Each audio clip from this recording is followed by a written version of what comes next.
초보에는 좀 차고가 있는데요. 히브리서 6장이 되겠습니다. 신약성경 히브리서 6장 말씀입니다. 신약성경 358페이지 점이 되겠습니다.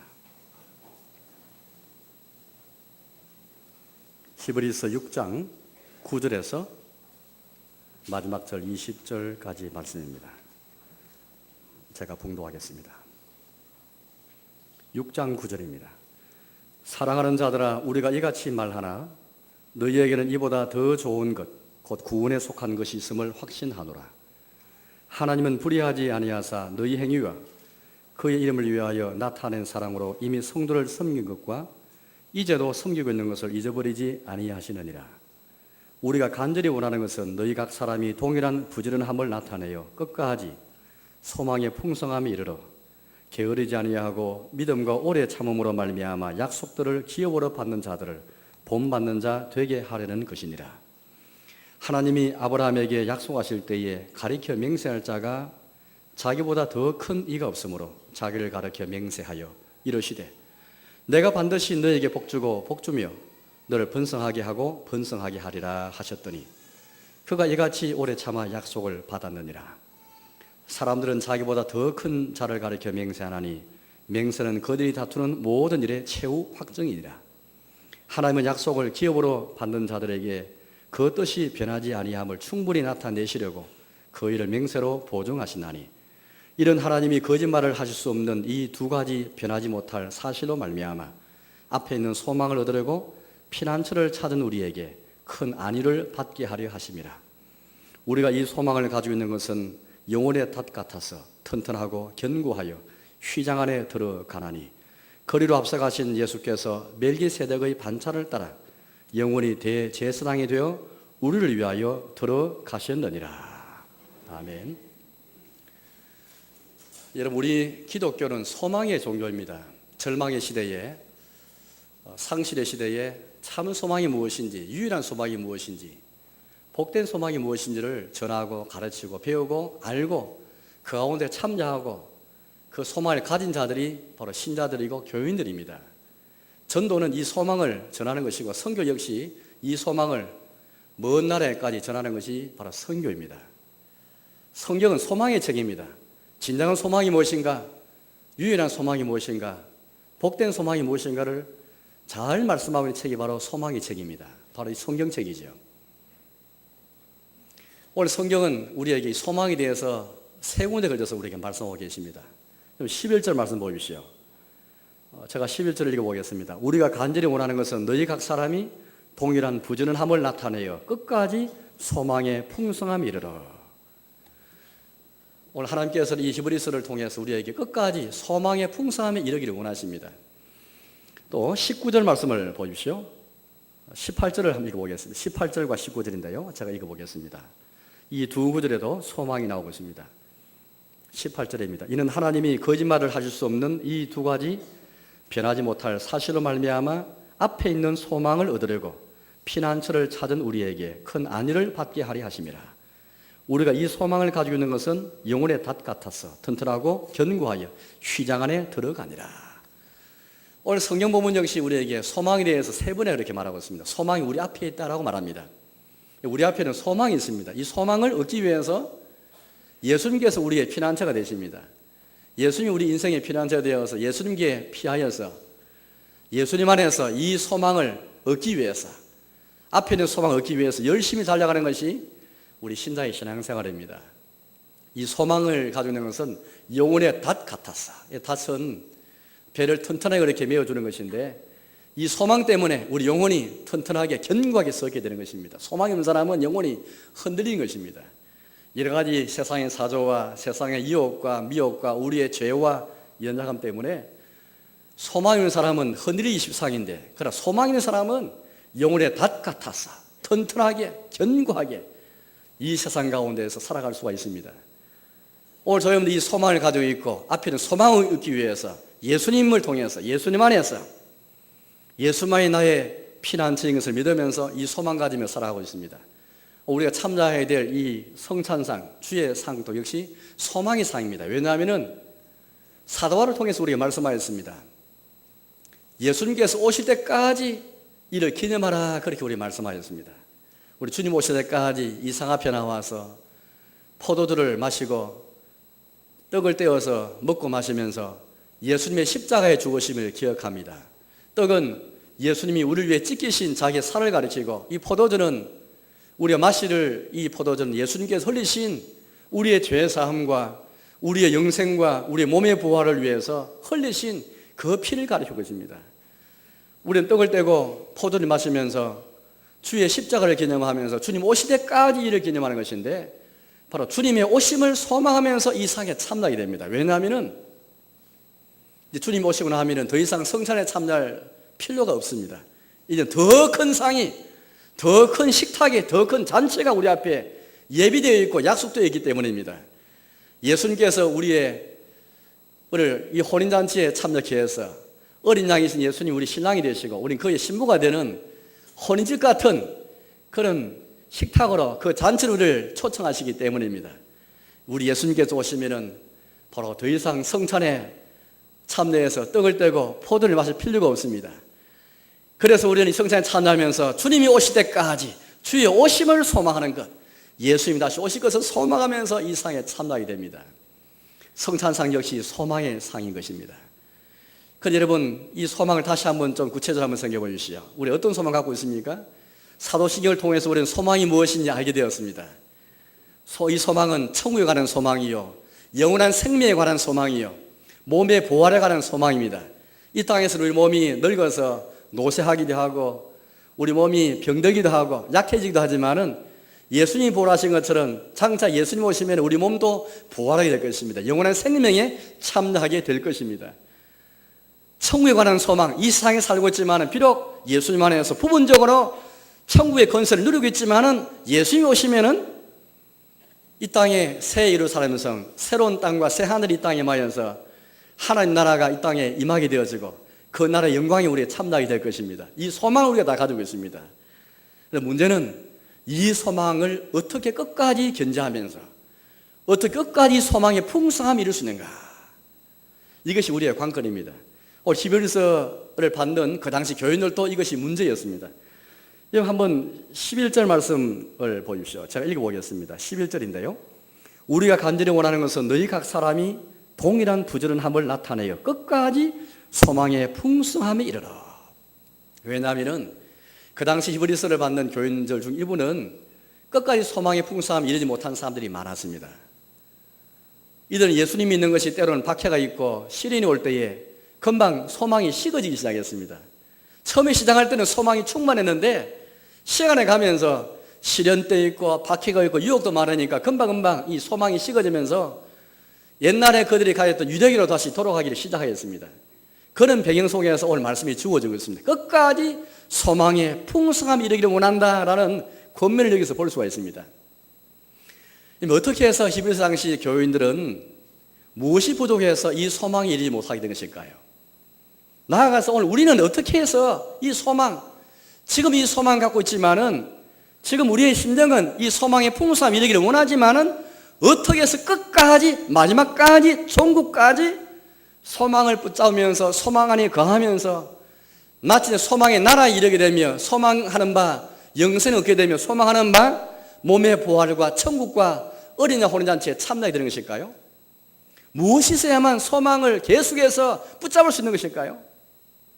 오늘 성경 보니까 한 인물을 우리에게 소개해 주는데 아브라함입니다. 13절부터 말씀 보니까 아브라함을 소개해 주는데 아브라함은 하나의 모델로 본으로 우리에게 소개해 주고 있습니다. 아브라함은 소망의 사람이었습니다. 믿음의 사람이었습니다. 우리 아시는 아브라함을 잘 알고 있지 않습니까? 성경 히브리서를 보시면 처음에는 모세에 대해서 말하는데 후반부는 아브라함에 대해서 말합니다. 모세는 신실함의 대명사고 신실함의 본으로 우리에게 소개해 주고 있습니다. 모세만큼 신실한 사람이 없지요. 모세는 하나님의 집에 종으로서 주님의 집에 신실한 사람이었습니다. 형과 누이가 대적하여도 백성들이 대적하여도 끝까지 주의 집에서 충성하고 신실한 자가 바로 모세였습니다. 오늘 성경 우리에게 아브라함을 소개해 주면서 또 다른 본을 우리에게 소개해 주고 있습니다. 아브라함은 무엇이 있어서 마침내 소망하는 바 약속을 기업을 받게 되었을까요? 아브라함 나이가 늙어서 고향 땅을 떠나게 된 것, 미제 땅으로 가게 된 것, 자식 하나 없는 불임 부부였지만 어떻게 자식 약속을 바꿔서 한 번도 가보지 못한 땅인데 불구하고 어떻게 해서 아무 미련 없이 고향 땅을 떠날 수 있으며 무엇 때문에 그렇게 그 땅에 도착했지만은 거기는 아무도 사는 것이 아니라 여전히 가나안 7족 속에 사는 그 땅이었습니다. 한별 땅도 그런 당장 가지지 못하였습니다.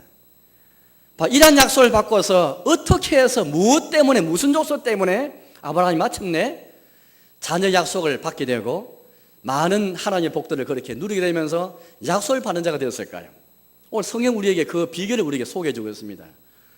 어떻게 히브리 당시 교인 일부는 소망을 끝까지 견디지 못했고 어떻게 해서 아브라함은 도무지 소망할 수 없는 상황이었지만은 마침내 소망하는 바 약속을 기업으로 받는 자가 되었을까? 무엇 때문에 아브라함 우리에게 본을 제시하는 것일까? 그걸 우리에게 소개해 주고 있습니다. 바로 그것은 믿음과 오래 참음입니다. 12절 말씀 보여주시죠. 12절 말씀 보니까 우리에게 말씀하고 있습니다. 12절입니다. 게으르지 아니하고 믿음과 오래 참음으로 말미암아 약속들을 기업으로 본받는 자들을 본받는 자 되게 하라는 것이니라. 하나님께서 오늘 히브리서 통해서 우리에게 권면하시는 것은 이것입니다. 게으르지 아니하고 부지런해서 믿음과 오래 참음으로 말미암아 마침내 약속들을 기업으로 받는 자들을 본받는 자 되게 하라는 것이니라. 아브라함이 그 중에 한 사람입니다. 아브라함이 그 중에 한 사람으로서 본을 보인 사람인데 아브라함을 본받으라. 그 외에 많은 본을 보여준 사람들을 본받으라. 그들이 믿음과 오래 참음으로 말미암아 마침내 약속을 기업으로 받게 되었다. 그렇게 말합니다. 어떻게 해서 소망에 이르게 되는 것일까? 어떻게 해서 우리가 소망하는 바 소망의 풍성함에 소망의 나라에 우리가 소망하는 바 영생을 마침내 완벽히 누리게 되는 것일까? 믿음과 오래 참음입니다. 너무나 당연한 사실이지만은 저는 오늘 여러분들에게 올해 연초부터 지금까지 믿음에 대해서 설교하였습니다. 사도신경을 했어야 하는데 믿음에 관한 해설이었습니다. 기독교는 믿음의 종교입니다. 믿음을 강조하고 믿음 없이는 결단코 신앙생활을 감당할 수가 없습니다. 오늘 말씀이야 믿음 없이는 소망할 수가 없습니다. 참 소망은 믿음의 바탕에서 소망이 주어집니다. 어떻게 끝까지 소망의 풍성함을 이룰 수 있을까? 믿음이 하는 것은 불가능합니다. 너무 당연한 이야기지만은 오늘 성경 우리에게 한 가지 더 말씀하는데요. 믿음과 오래 참음으로 말미암아. 믿음 다음에 오래 참음을 말씀하고 있는데 이것은 믿음의 다른 한 면을 우리에게 잘 소개해 주고 있는 그런 구절입니다. 믿음은 오래 참음이 있는 믿음입니다. 마치 동전의 양면과 같습니다. 앞면이 믿음이라면 뒷면은 오래 참음입니다. 믿음을 가지려면 오래 참음이 없이는 믿을 수가 없습니다. 아브라함을 생각해 보십시오. 불임 부부인데 아브라함도 사라도 아이를 가질 수 없는 그런 남성 여성인데 나이가 늙었습니다. 더 이상 생산할 수 없는, 아이를 낳을 수 없는, 임신할 수 없는, 출산할 수 없는 그런 노부부였지만은 자녀 약속을 받았을 때에 이 자녀를 통해서 가나안 땅을 통해서 하나님 나라를 약속하시고 자녀를 통해서 그 나라를 일꾼을 약속하셨을 때에 전혀 소망할 수 없는 환경이었지만은 이들은 소망하게 된 것인데 바로 그것은 믿음이었고 마침내 그 약속 이루어지기까지 이들은 오래 참게 되었습니다. 믿음과 오래 참으로 말미암아 약속을 받게 되었습니다. 15절 말씀 보여주시오. 15절 말씀 보니까 아브라함의 오래 참음을 이렇게 우리에게 말씀합니다. 그는 아브라함을 가리킵니다. 그가 이같이 오래 참아 약속을 받았느니라. 믿음을 말할 때 오래 참음이 없이는 믿음을 논할 수가 없습니다. 믿음 있는 곳에 오래 참음이 있는 것이고 믿음과 오래 참음이 있는 곳에 소망이 있습니다. 이 절망의 시대에 어떻게 소망의 사람이 될 수 있겠습니까? 막연한 그런 마음을 가지고는 소망할 수가 없습니다. 믿음과 오래 참여하는 것은 아브라함처럼 인내하지 않고는 욥처럼 인내하지 않고서는 이 믿음이 아니고서는 막연하게 소망하는 바 천국에 들어갈 수가 없습니다. 히브리 당시 교인들이 왜 무엇이 부족해서 소망하는 바 끝까지 풍성하지 못하였을 것일까요? 오래 참는 믿음이 없었기 때문이었습니다. 박해가 왔을 때에, 미혹이 올 때에, 시련이 왔을 때에 오래 참지 못하였습니다. 우리 교회 처음 나오신 분들은 교회 처음 나올 때에 그래 시련이 많습니다. 이런 유혹들이 많습니다. 주일 지키기가 참 어렵습니다. 주일 예배 참사하는 것조차도 많은 유혹들을 이겨야만 나올 수 있습니다. 이때에 오래 참지 않고는, 오래 참는 믿음이 아니고는 결단코 주일 성수하기도 힘들고 예배 참사하기 힘들고 신앙생활 하기 얼마나 힘든지를 잘 알고 있습니다. 아브라함이 우리와 똑같은 성령을 가진 사람이었는데 이같이 오래 참아 약속을 받았느니라 그렇게 말씀합니다. 마침내 소망한 바 약속을 받게 되었다는 것입니다. 우리 어떻게 하면 끝까지 마지막까지 소망의 풍성함이 일어나서 주님이 재림하실 때, 주님 오실 때에 우리 그렇게 소망하는 바 하나님의 나라에 들어가고 어떻게 전국의 영원한 생명에 참여하게 되고 어린 양 호린잔치에 참여하게 되는 것일까요? 믿음과 오래 참음이 아니고는 불가능합니다. 이 요소를 통해서 소망을 가지게 되고 소망을 이루게 되는 것입니다. 오래 참음이 없이 소망이 있는 것을 생각하지 마십시오. 오래 산 믿음이 아니고는 막연한 형식인 신앙 고백만 가지고서는 소망에 이룰 수가 없습니다. 오래 참는 신앙이 아니고는 시련을 통해서라든지 혹은 시간이든지 여러 가지 모습으로 오래 참는 믿음을 가지 않고서는 결단코 소망한 바 영생과 주의 복을 다 누릴 수가 없는 것입니다. 이걸 우리 성경에 잘 보고 있습니다. 아브라함 역시 하나님께서 부르신 다음에 죽을 때까지 175세 죽을 때까지 그는 계속해서 믿음과 오래 참음을 갖는 가운데 소망하는 바 하나님 약속을 기호로 다 받게 되었더랬습니다.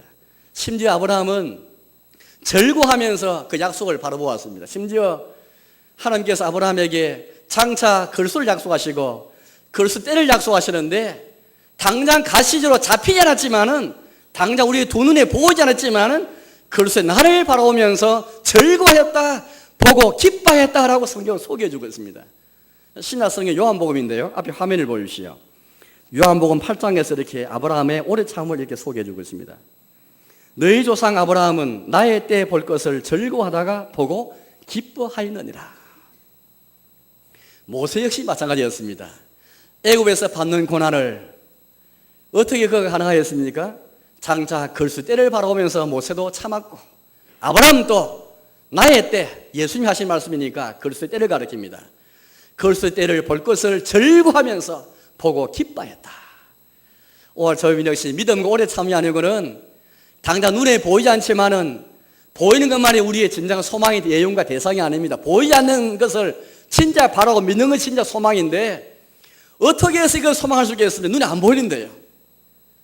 보이지 않는 것을 어떻게 믿고 바를 수 있겠습니까? 오래 참지 않고서는 진짜 믿음이 아니고는 소망이 있을 수가 없습니다. 천국이, 영생이, 몸의 보활이, 온갖 신령한 복들이 어떻게 우리에게 마침내 우리에게 주어질 수 있겠습니까? 믿음이 아니고는, 소망이 아니고는, 오래 참음이 아니고는 이 소망이 이룰 수가 없습니다. 자, 문제는 이것입니다. 그럼 어떻게 하면 이 믿음을 갈 수 있는가? 어떻게 하면 오래 참음의 믿음을 갈 수 있는가? 오늘 성경은 우리에게 이 믿음과 오래 참음조차도 하나님의 은혜요, 주의 복임을 우리에게 잘 말씀하고 있습니다. 지난번에 몇 번 설교를 통해서 성령이 아니고는 예수를 주시라 할 수 없다. 예수를 주라 믿는 믿음, 이 믿음은 성령이 아니고는 예수를 주시라 할 수 없다.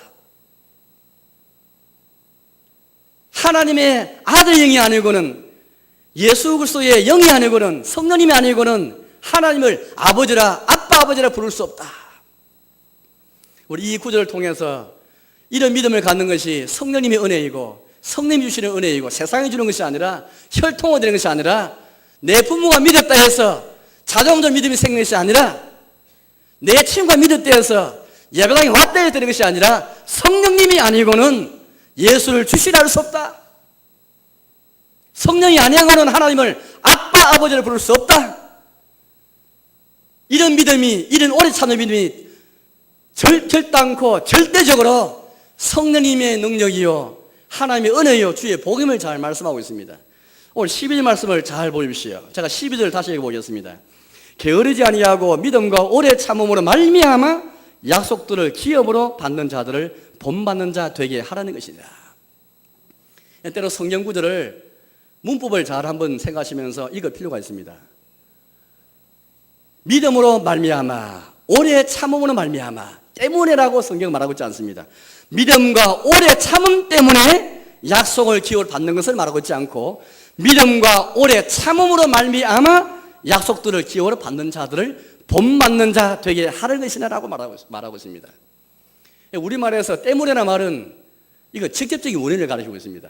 그것 때문에 이런 결과를 낳은 것을 가리킬 때에 때문에라고 말합니다. 그러나 말미암아라 말할 때는 2차적인 이유입니다.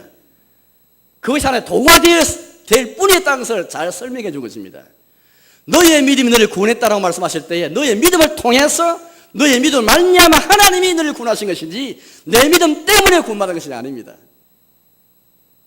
우리가 주로부터 장차 천국에 상을 받을 터인데 이것도 마찬가지입니다. 우리 믿음 때문에 상 받는 것이 아니라 우리 믿음으로 말미암아 하나님께서 은혜총 가운데 주시는 상이고 우리가 받을 구원도 우리 얻는 소망도 천국도 영생도 죄사함도 칭의의 복도 하나님이 우리 믿음을 통해서 오래 참음을 말미암아 주시는 은혜이지 주체는 하나님이시지 믿음과 오래 참음의 주체가 아닙니다.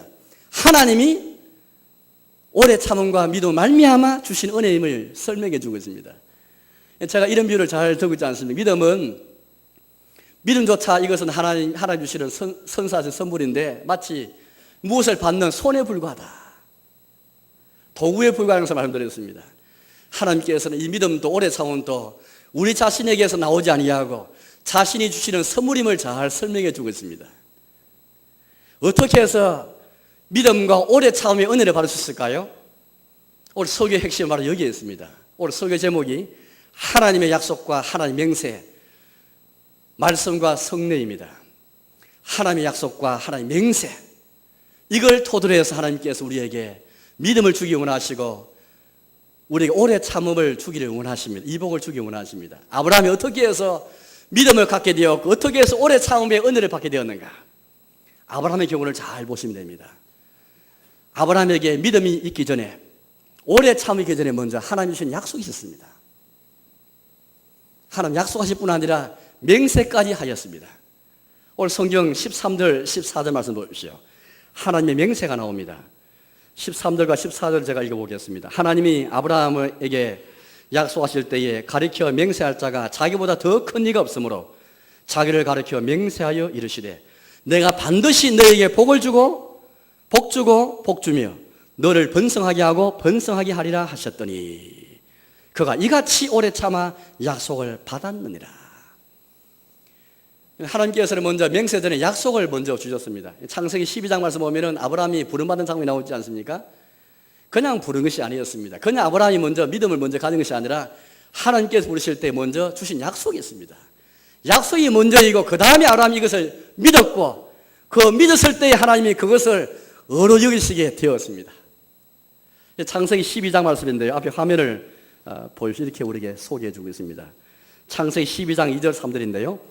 내가 너로 큰 민족을 이루고 내게 복을 주어 너 이름을 창대케 하리니 너는 복의 거론이 될지라. 너를 축복하는 자에게는 내가 복을 내리고 너를 저주하는 자에게는 내가 저주하리니 땅의 모든 족속이 너로 인하여 복을 얻을 것이니라. 창세기 15장에서도 하나님께서 약속하였습니다. 아브라함을 바깥으로 그렇게 불어내시어서 밤중이었던 것 같습니다. 하늘을 별을 바라보게 하시면서 그래 주신 약속인데요. 앞에 화면 보여주시오. 그를 이끌고 밖으로 나가 가라사대 하늘 우러러 무별을 셀 수 있나 보라. 또 그에게 이르시되 내 자손이 이와 같으리라.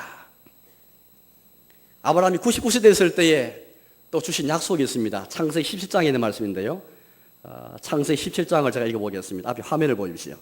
내가 내 언약을 나와 너와 내 대대 후손의 사이에 세워서 영원한 언약을 삼고 너와 내 후손의 하나님이 되리라. 내가 너와 내 후손에게 너의 우거하는 이 땅 곧 가나안 일경으로 주어 영원한 기업이 되게 하고 나는 그들의 하나님이 되리라. 이와 같이 하나님께서 여러 차례 약속을 주셨습니다. 약속에 근거해서 아브라함 믿음을 가졌고 오래 참게 되었습니다. 약속이 없었더라면 어떻게 믿음이 가능했겠습니까? 어떻게 소망하는 바 소망의 풍성함이 이르게 되어서 마침 약속을 받게 되었을까요? 약속이 먼저 기대었던 것입니다. 약속하실 분은 하나님은 맹세까지 하였습니다. 창세기 22장인데요. 앞에 화면을 보여주시오. 이렇게 우리에게 말씀합니다. 여호와의 사자가 하늘에서부터 두 번째 아브라함을 불러 가라사대 여호와께서 이르시기를 내가 나를 가리켜 맹세하노니 내가 내게 큰 복을 주고 내 씨로 크게 성하여 하늘의 별과 같고 바닷가의 모래와 같게 하리니 내 씨가 그 대적의 문을 얻으리라. 하나님은 약속 여러 차례 하실 뿐 아니라 약속하신 것도 모자라서 자기 이름을 가리켜서 자기보다 더 큰 자가 없기 때문에 우리 맹세할 때에 그 배경이 있습니다. 서로 주장하고 서로 우길 때에, 다툴 때에 이 다툼을 다 그치는 것은 나보다 더 큰 자 이름으로 맹세하는 것입니다. 부모의 이름을 언급하든지 더 큰 자 이름을, 어느 종의 신의 이름을 언급하든지 간에 그 이름을 들어 맹세할 때에 다툼이 다 그치게 됩니다. 이게 상식적인 우리 사회 원리인데 그걸 빌어서 우리에게 말씀하십니다. 하나님보다 더 큰 자이기 때문에 하나님은 맹세하실 때에 자기를 가르쳐 맹세하셨다. 왜 맹세하시는가? 자기 약속이, 자기 뜻이 변하지 않음을 충분히 나타내시려고 보증하셨다라고 성경 우리에게 설명해 주고 있습니다. 여러분 17절 말씀 보여주시오. 이렇게 말씀합니다. 하나님은 약속을 기업으로 받는 자들에게 그 뜻이 변하지 아니함을 충분히 나타내시려고 그 일을 맹세로 보증하신다니. 맹세라는 것은 하나님이 이미 약속이 있는데 다시 보증하기 위해서 맹세하는 것입니다. 하나님은 자기의 존재를 거시고서, 우리 주님의 존재는 세상에 누구와도 비교할 수 없습니다. 독립되신 분이시고 유일하신 분이신데 누구에게도 의존하지 않는 그런 분이신데 자기의 존재를 가르쳐서 자기 이름을 빌어서 맹세하였습니다. 약속을 보장하기 위해서입니다. 그게 오늘 13절 14절 말씀이지 않습니까? 내가 반드시 너에게 복주고 복주며 너를 번성하게 하고 번성하게 하리라. 갈라디아서 4장 말씀을 언젠가 본 적이 있는데요, 어떻게 우리도 아브라함처럼 아브라함의 복에 참여할 수 있겠습니까? 아브라함처럼 복의 근원이 되고 어떻게 아브라함처럼 그 복에 참여할 수 있게 되겠습니까?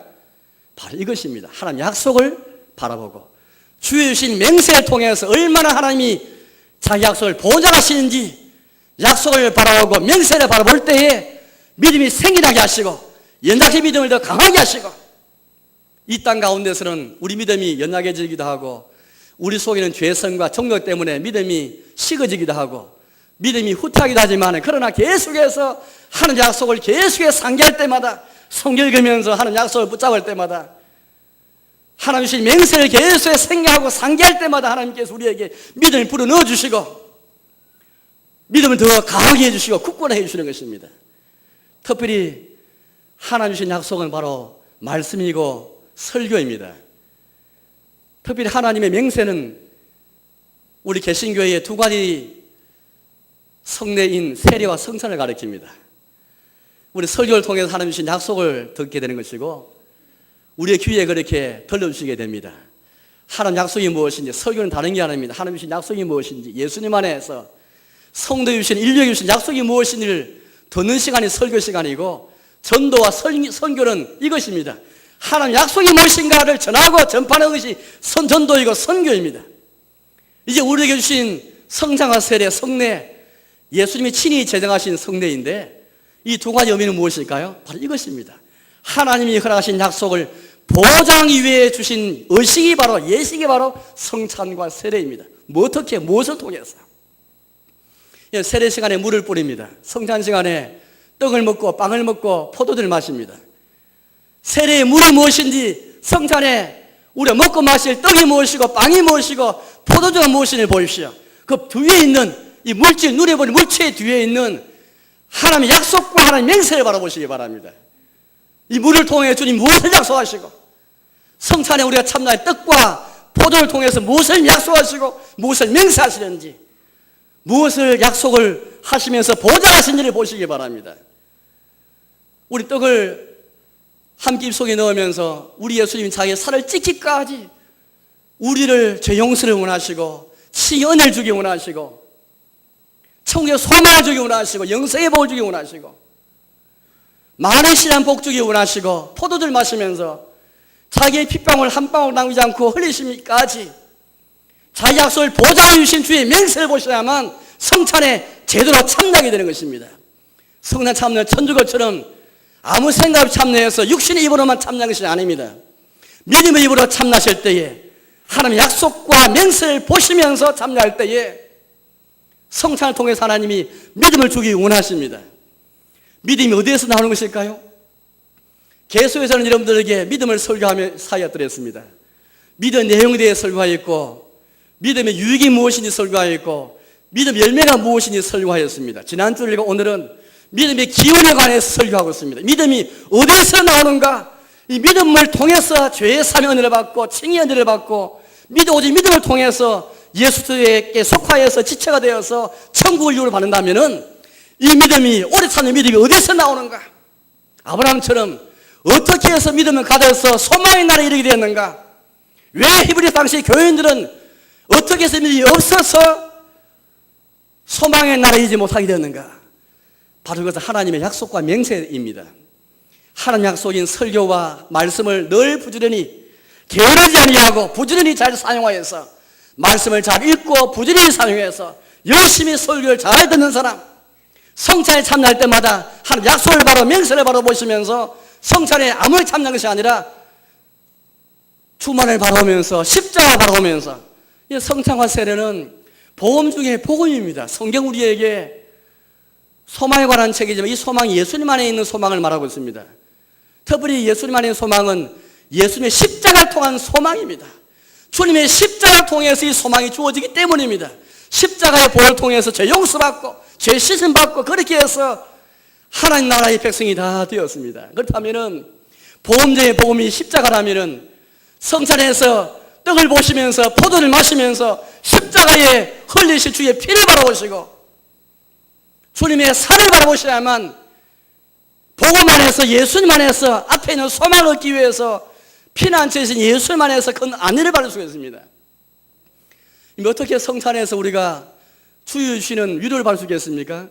많은 사람들이 성찬에 참여해서 위로를 받습니다. 왜냐하면 나 같은 죄인 또 성찬 나올 자격도 없고 이 큰 은혜를 받을 자격이 없지만은 우리 주님이 죄인의 구주가 되셔서 우리를 초청하셔서 이 떡과 포도주의 을 먹고 마시는 행위를 통해서 내가 이러한 은혜를 주기 위해서 복 주기 위해서는 반드시 복 주기 위해서 약속과 맹세의 보증을 통해서 이 은혜를 주시려는 것을 우리가 그리 믿어 받는 것인데 따라 성찬에 참여함으로 복음의 핵심을 듣게 되는 것이고 보게 되는 것이고 하나님 주신 약속으로 충분하지만 성경으로 충분하지만은 이것을 거치지 않고 우리의 두 눈에 똑똑하게 성찬시에 사용할 떡을 보게 하시고 포도를 보게 하셔서 목사의 손에서 떡이 떼어질 때에 목사의 손에서 포도주가 흘러내리는 것을 볼 때에 주님 이렇게 떡이 떼어지는 통에 살이 찢어졌고 포도주와 부어지는 통해서 예수의 피가 흘리는 것을 보게 되는 것을 이걸 통해서 믿음을 견고하시고 강하게 하시는 것입니다.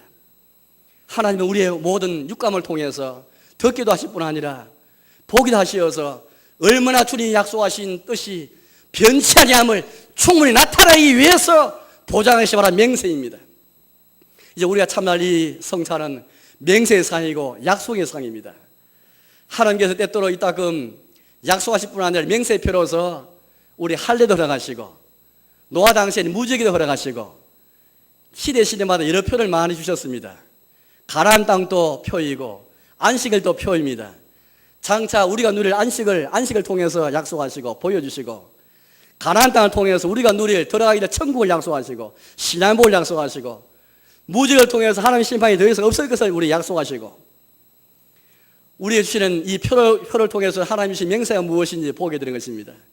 이제 말씀 맺도록 하겠습니다. 여러분 성찬에 참여하여서 이 떡을 보고 포도를 먹고 마시면서 그 배후에 있는 이 물질 뒤에 있는 하나님 약속과 맹세를 바라보십시오. 성찬에서 하나님 약속이 무엇인지 예수 그리스도의 피를 근거로 해서 예수 자기 아들을 십자가 내어 주기까지 주신 약속이 무엇인지 자기 힘으로 맹세하시기까지 주시고 보장하신 약속이 무엇인지 바라보면서 믿음을 찬양할 때에 이미 있는 우리의 작은 믿음이 견고하게 되고 강하게 되는 것입니다. 믿음이 어디서 오는가? 믿음의 기원에 대해서 오늘 여러분께 설교하였습니다. 믿음의 기원은 하나님께서 소망의 나라에 이르게 하시기 위해 주시는 도구가 무엇인가? 하나님께서 우리의 믿음을 주시는 그 도구가 무엇인가? 오래 참음의 은혜를 주시는 도구가 무엇인가? 바로 말씀과 성례입니다. 말씀에 부지런히 귀를 기울이고 성찬에 부지런히 참여할 때 하나님께서 우리에게 믿음을 허락하시고 오래 참을 주셔서 마침내 우리가 소망한 바 복에 이르게 하시고 그 소망의 풍성함을 누리게 하실 것입니다. 아무도 믿음으로 이 상에 참여하시고 우리의 평상시에도 날마다 말씀과 성령을 부지런히 활용해서 믿음과 오래 참을 통해서 마침내 우리 모두 다 함께 소망의 풍성함에 이르는 저와 여러분 되시기를 주의 이름으로 축원합니다.